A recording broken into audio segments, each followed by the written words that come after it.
Hi guys, my name is Summer, and today my group members and I, Florence and Benjamin, will be talking to you about video modeling.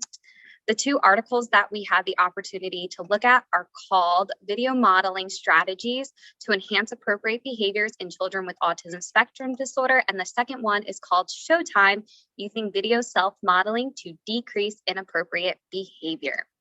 So right now we're going to take a look at what these interventions actually are. So video modeling intervention is when the student watches a video of someone else, either peers or a teacher, demonstrating a specific targeted behavior that they want the child then to do themselves, to imitate and make sure that it's exactly how they want them to do it.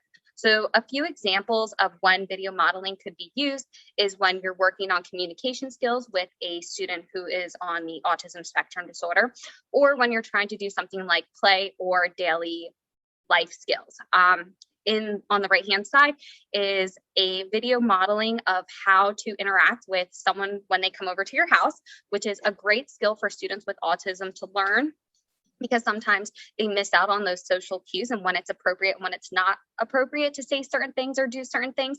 So if you want to, feel free to watch this little video clip of these two gentlemen interacting with one another during a play date.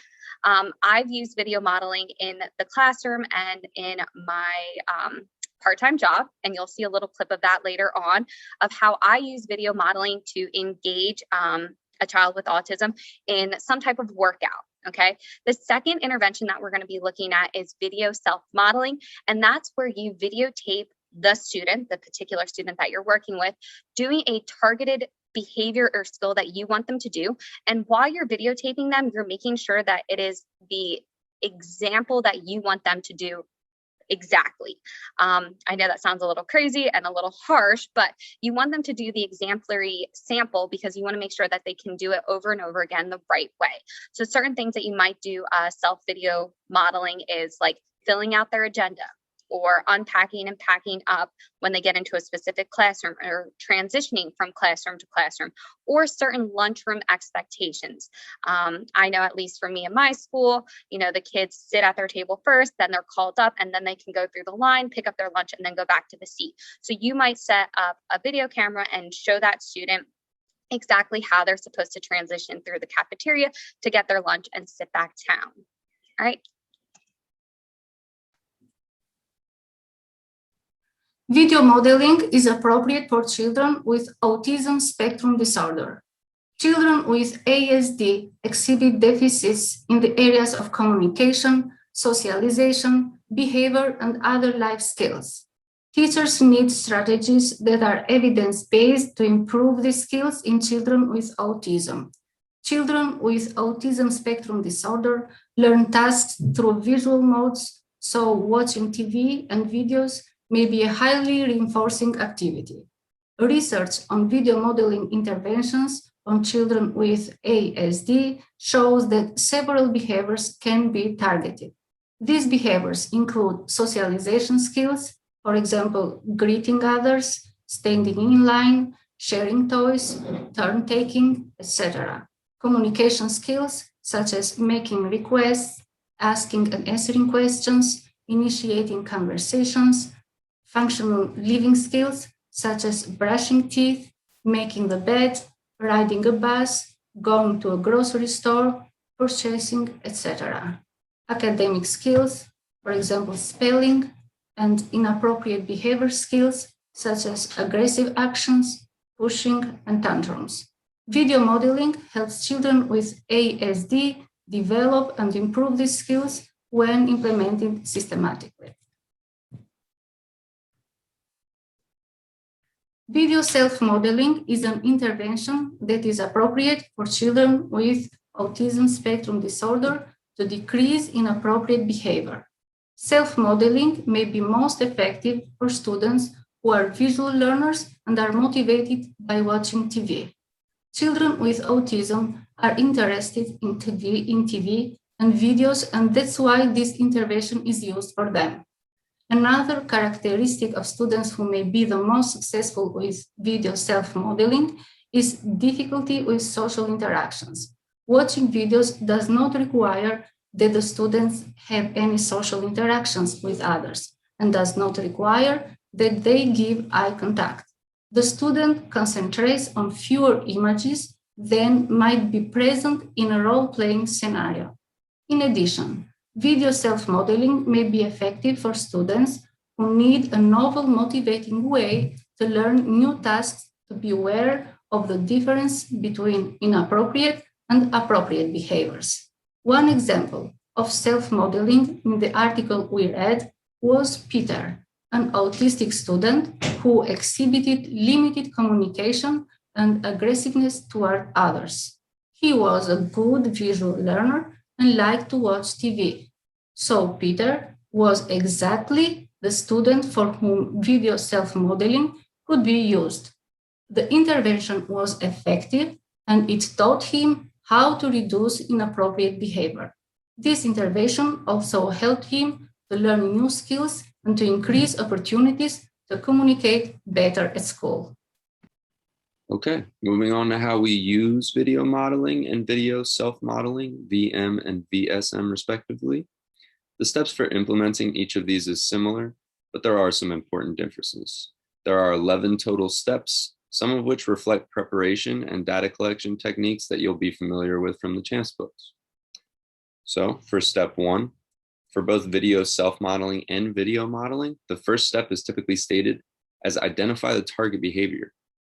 You may have noticed in the CHAMPS readings that the word target can be a bit ambiguous. It can refer to the inappropriate behavior that we're targeting for change, and or can refer to the desired behavior that we target as a goal. Regardless, our first step is to identify both the problem behavior and the desired behavior. For example, we may identify a certain behavior that a student frequently exhibits as a precursor to a more violent or disruptive behavior, and select a positive replacement behavior that the student should strive for in that situation. There are a few very important notes here. First, the desired behavior must be observable and measurable. For example, identifying communication skills is not precise enough to measure, but pinpointing certain communication behaviors such as greeting the teacher or raising one's hand is precise, as these are observable and measurable. Next, note that it's not recommended for teachers to select a problem behavior for decrease, as very few studies have been conducted using VM techniques to decrease problem behaviors. As we've read in our various resources in this class, it is important to use evidence-based practices that establish a connection between positive feedback, appropriate behavior, and academic achievement. Thus, when designing this intervention, although we do need to identify the problem behavior for correction, the target behavior should be expressed in positive terms. Next, in step 2, whether you are implementing video self-modeling or using other students in your video to model the behavior, as in VM, you must obtain the necessary permissions to film them, meaning any school permissions and signed informed consent from parents or guardians in order to ensure the protection of participants' rights and confidentiality. The next 3 steps are the last in preparation for the actual filming process. In the third step, suitable for both VM and VSM, it is wise to interview the parents or guardians and observe the child in order to get a sense of the student's interests. This may reveal that the student does not actually have an interest in TV or other recorded material and may benefit more from a different intervention. Or this process may inform our approach to conducting video modeling intervention. Step 4 specifically concerns video modeling, VM. We must select and train the models. In order for the intervention to be successful, the models must be able to clearly demonstrate the desired behavior. And in some cases where the student does not understand what the misbehavior is, demonstrate the problem behavior. And back to being both applicable to both VM and VSM, step 5 is simple: prepare the equipment and setting. Keep extra batteries and charging cables for any filming equipment, and ensure that the setting does not include too many visually attractive materials like posters or decorative objects, as these may be distracting for students with ASD, interfering with the intervention. Moving on to the filming portion of the implementation. Step 6, record the target behaviors. There are a few important things to remember when filming video. Record several sessions in order to capture clear target behaviors. Guard against unnecessary distractions when recording the target behaviors. Other teachers or children walking into the setting may divert the student's attention. Lastly, it may be tempting to try to capture other positive behaviors, but it is important to focus on capturing the desired target behavior, as other behaviors may confuse the child with ASD. Step 7 is editing video. The most important factor is the overall length. Research suggests that short videos, 3 to 5 minutes in length, are ideal for a VM or VSM intervention. There are several other important criteria to consider as well. If using models, make sure their behaviors look natural. Also, make sure that the pace of video isn't too fast or too slow. Lastly, consider any communication issues that the child has.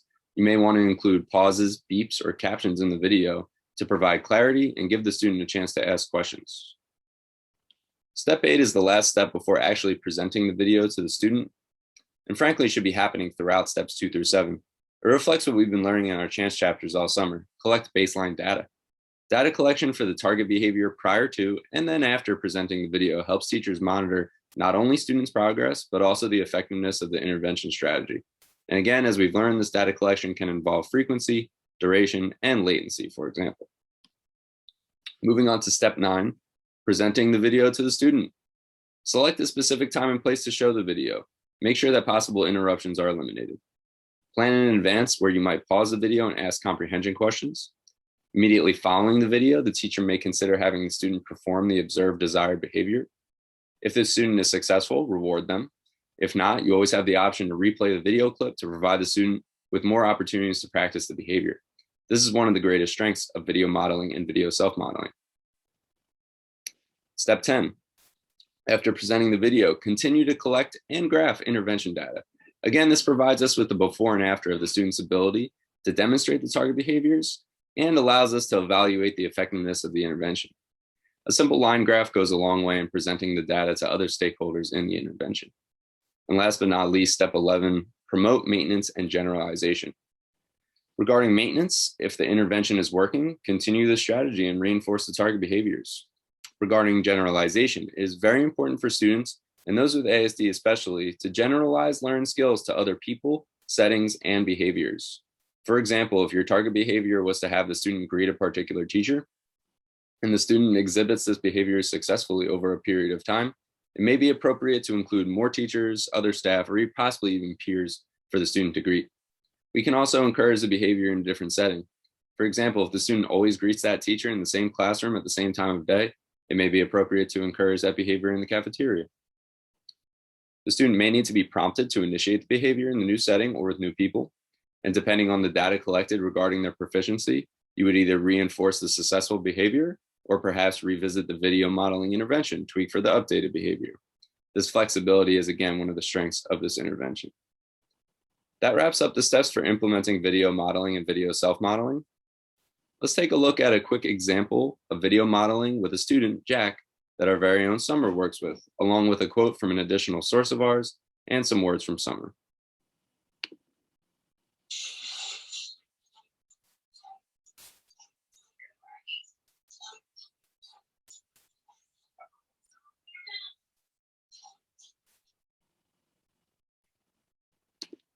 And lastly, a few closing thoughts. Here are our cited works, including the Wincoop source that you just read that quote from.